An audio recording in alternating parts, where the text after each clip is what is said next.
want to bring in Jonathan Swan, Axios White House reporter. Good day to you, Jonathan. Thanks for coming back.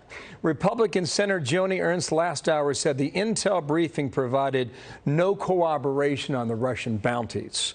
That was in the New York Times. That's what she said about an hour ago, according to Reuters. Where does this story go now, do you think?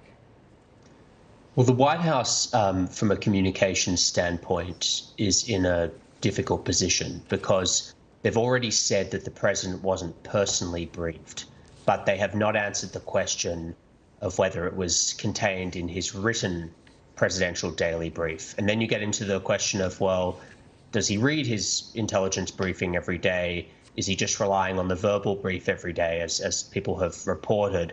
I think there's a lot to come out here. This is a very fast-moving story, and it's, I think, prudent to be cautious in the way that we talk about it. We just saw a report from the New York Times pop in the last, very recently about money transfers potentially to the Taliban from Russia, that electronic transfers that have been monitored. So there's a lot of new information coming out, and I'm just trying to be very, very careful in the way that I talk about it. Yeah. Well, why don't we see what Kayleigh McEnany has to say about this in about 10 minutes, too, when she's up in the briefing room. Spent a lot of time in the briefing room. I know you watched the Joe Biden press conference a bit earlier today. Questions like, what keeps you up at night?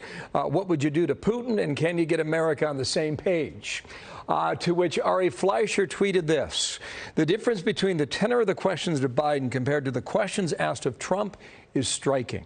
After 8 years of going easy on Obama, almost 4 years of being brutal to Trump, the mainstream media seems happy to go easy again. Was that your observation?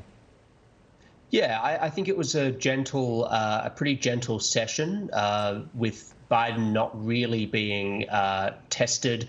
He wasn't asked anything about the revelations about Michael Flynn and the discussion of the Logan Act or anything of that nature. One thing I thought was interesting from that briefing was Biden himself injected the issue of cognitive abilities and raised the issue of President Trump's cognitive abilities. We know that's been a line of attack from the Trump campaign, and it was surprising that Biden is now actively picking up on this and putting it into his messaging. Jonathan, nice to see you. More on this in a couple minutes, I assume.